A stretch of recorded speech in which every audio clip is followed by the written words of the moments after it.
I'm not inflating the balloon. All of the gas that's in the balloon was in the balloon to begin with. All that I'm doing is heating it up with my breath so that it expands back to its full volume again.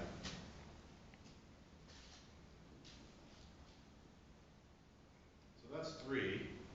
What else we got in here?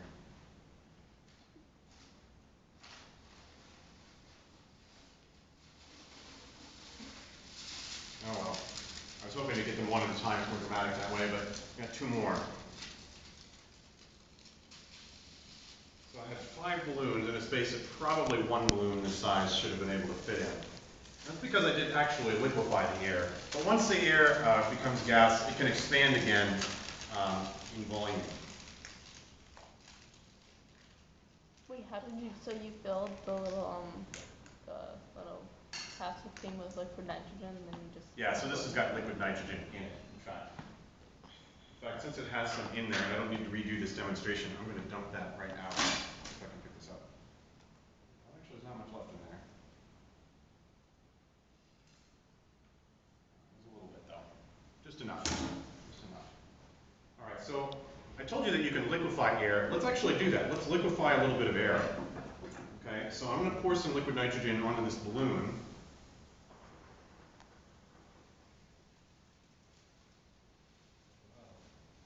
And you're going to see that Charles' law decrease in volume as the temperature decreases. And I've liquefied the air, frozen the water vapor that was part of the content of this balloon, because right when I breathe out to inflate the balloon, my breath is full of water vapor because the food that I eat contains hydrogen, it combines with oxygen, and I breathe out that hydrogen as water vapor.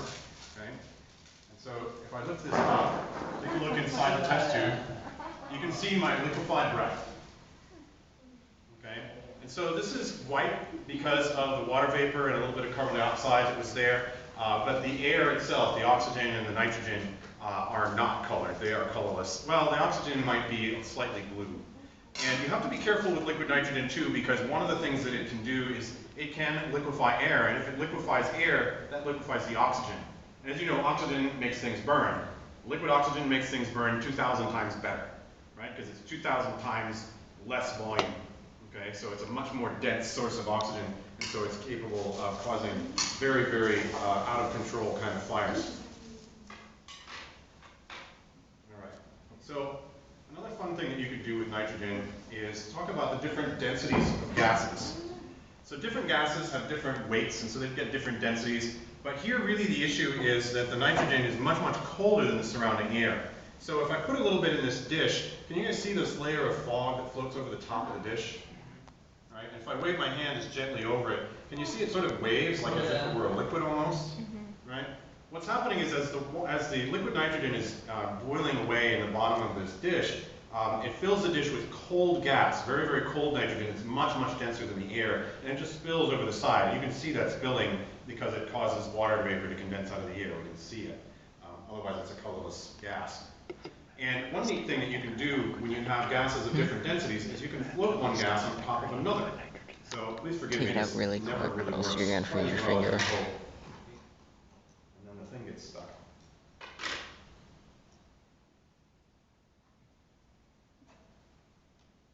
So this is the bad part of the video that you should edit out. Noted. Good, all right. All right, now this is also the bad part of the video because mostly when I blow these bubbles, I miss. They don't land in the dish, or if they do, they immediately pop.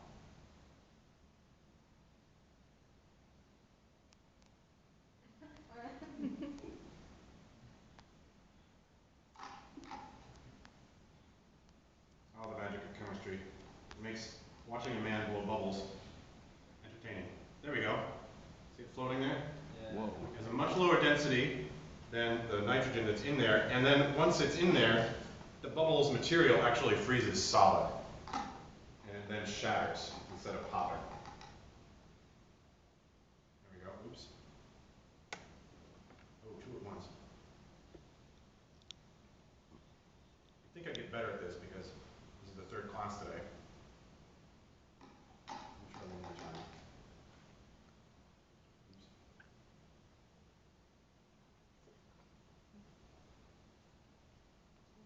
Oh, I thought that was going to be a winner.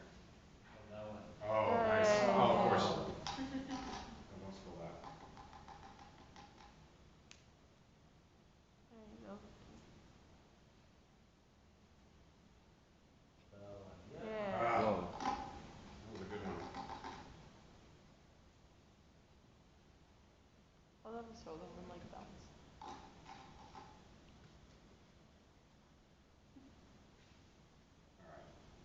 Okay, I'm done. You did see one freeze. Yeah, yeah. All right, you saw how it floated. Gases with different densities will float on top of one another. All right. Now, liquid nitrogen, of course, is something that should only be handled by trained professionals like myself. Where do you go to school for this? You get a chemistry degree. So liquid nitrogen can be quite dangerous because of the explosion hazard if you enclose it. It also can be dangerous because if you spill a whole bunch of liquid nitrogen in a room and it displaces the air, therefore pushing the oxygen out, and if you try to breathe that deoxygenated air, that could be very bad for your health. All right, so that's a potential hazard, but we won't spill it, so we won't have that problem. And I'm taking cautions to avoid spillage. Whoa, one of the bubbles froze onto the countertop. Hmm? Yeah, it's just kind of sticking there because it's wet with bubble solution, so it just isn't popping. But one of the other hazards, of course, is if you get it on you, it can cause frostbite. Now, it's not likely to be able to cause your body to freeze solid instantly, right? It's not going to turn into a chunk of frozen chicken like that, but it can cause some pretty severe frostbite. Now, you may see videos on YouTube where people get like a beaker full of liquid nitrogen and stick their hand in it really briefly. That is technically safe, but it's not a good idea. Because of the Leidenfrost effect, your hand is so incredibly hot compared to the nitrogen, it makes it boil, and you get a sheath of gaseous nitrogen around your hand briefly that keeps you from being in contact with the liquid. But for more than a fraction of a second, and that will quickly close up, and you'll have nitrogen, liquid nitrogen, in contact with your skin, giving you a bad frostbite burn. If you get it in your eyes, that would also cause blindness, so it's dangerous from that point of view.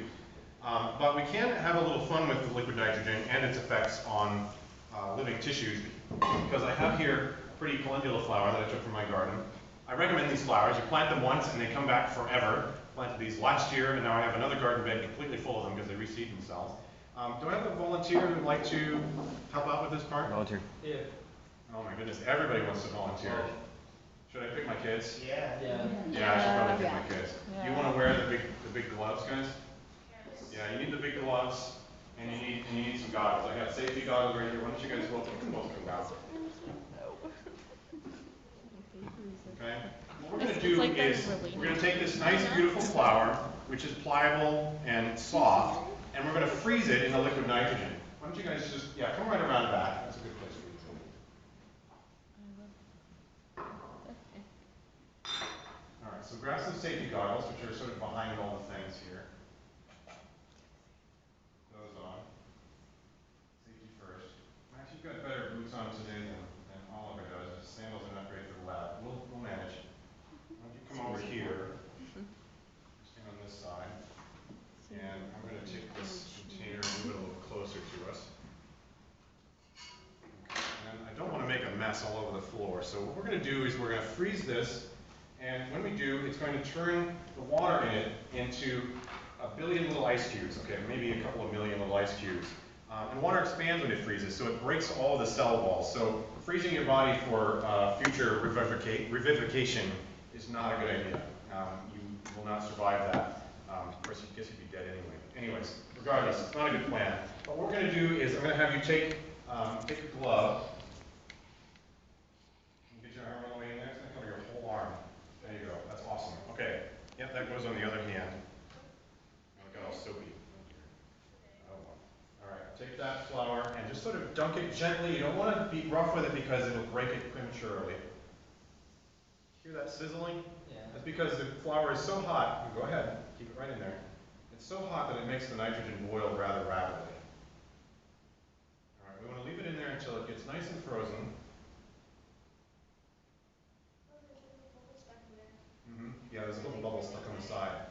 All right, so that's probably frozen enough. Oliver, why don't you come over here and use this hand. It's okay. To grab right onto the flour, right, and crumble it together. Just do this. So it turns it into this really incredibly breakable substance. Okay, and then it'll thaw and be soft again, but it will never quite be the same because all the cells will have been burst. Okay, and obviously the flour has been taken to bits, so that'll never be the same either. All right. So before we get to the culinary parts of the show, Let me take those gloves back from you boys. Why don't you take a seat again for a minute, and we'll have you come down again in a little bit. What I'd like to do is the absolute classic of liquid nitrogen demonstrations. We're going to take a rubber racquetball, Oh, are we gonna throw it against the wall? which we're going to throw into the wall. And this rubber racquetball, of course, is very rubbery and bouncy. It's made of some molecules which are long and stringy and are all just sort of randomly arranged. And that random arrangement is the preferred arrangement for these molecules. So if you squeeze it, what's actually happening is you're lining up the molecules in a way that's not very, does not make those molecules happy. So they like to become more random again, just like the mess in your room, right? So that's what makes it bouncy. But the molecules here are kind of just randomly arranged, just like the atoms in glass. So glass is able to be shattered in part because it's got this random arrangement of molecules which or atoms, which are, I might be making this part up. This is maybe not why glass is brittle as I'm thinking about this, thinking out loud. But anyways, it's got this random arrangement of atoms in it. And so what we're going to do is by putting the ball into some liquid nitrogen, we're going to take that elastic substance and cool it off below what's called its glass transition temperature.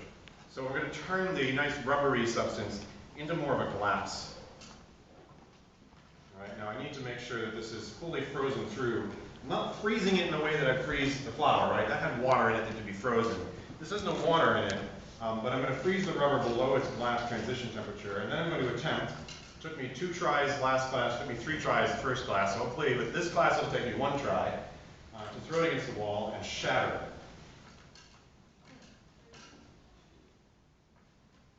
Which wall? That one? All right, I just want to make sure it's really frozen solid. Now, this doesn't work with a solid rubber ball, which I tried once a long time ago.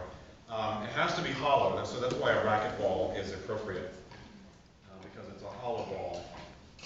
And tennis balls don't work because they have a nice fabric cover on them that keeps it from flying apart if it shatters. So I don't know what racquetballs are otherwise used for, because I've never used them for anything but this. Maybe for sports? What? I don't know what that is. What is this? What is sports? I sort of used, know like science and music. That's kind of like my thing.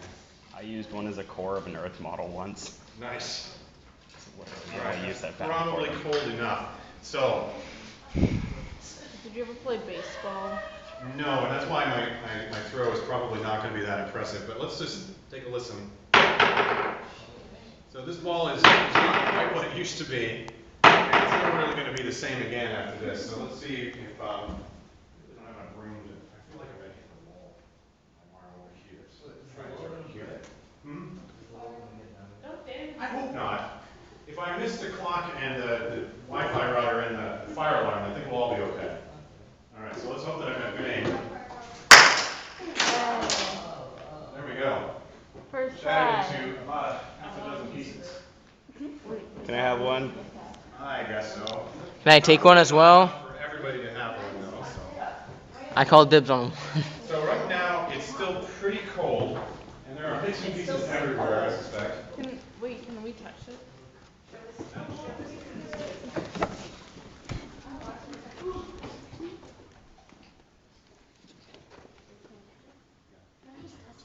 No. How cold is it? Super cold. No, I want to hold it. Not anymore. It's not cold enough. What if I It's below its glass temperature. There you go. Yeah. Yes! It's like starting to be perfect.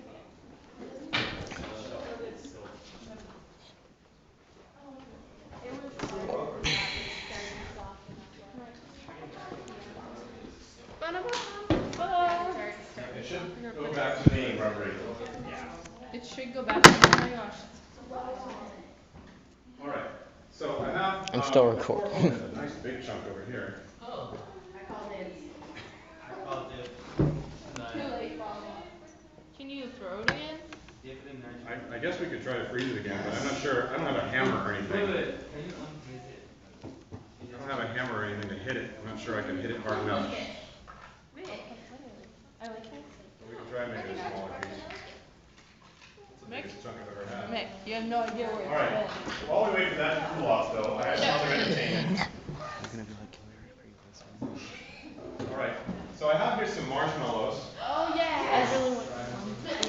Yes, have you guys already heard about this?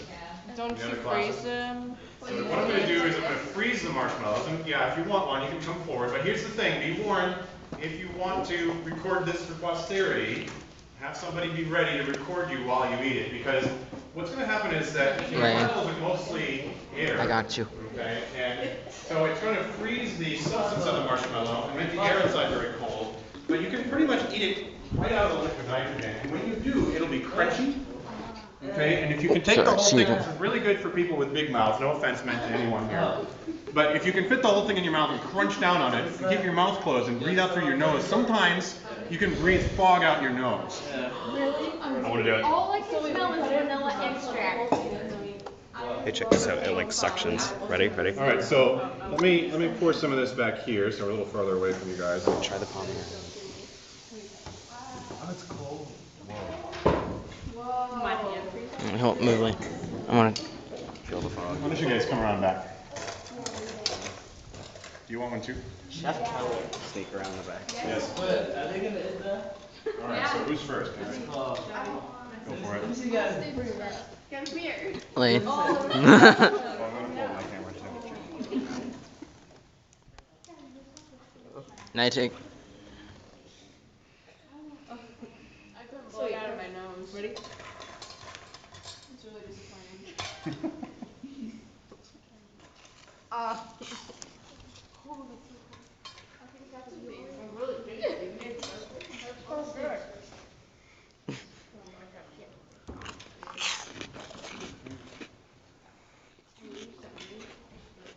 right, who else?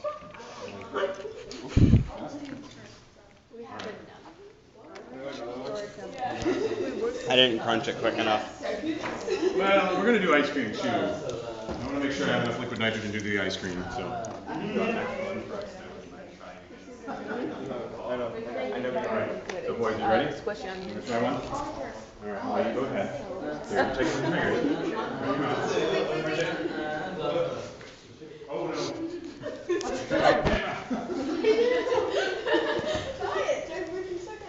Oh, it's too late, it's already done that.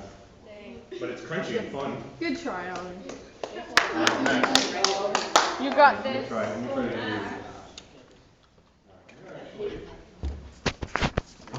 Thing wants to turn. It, You ready?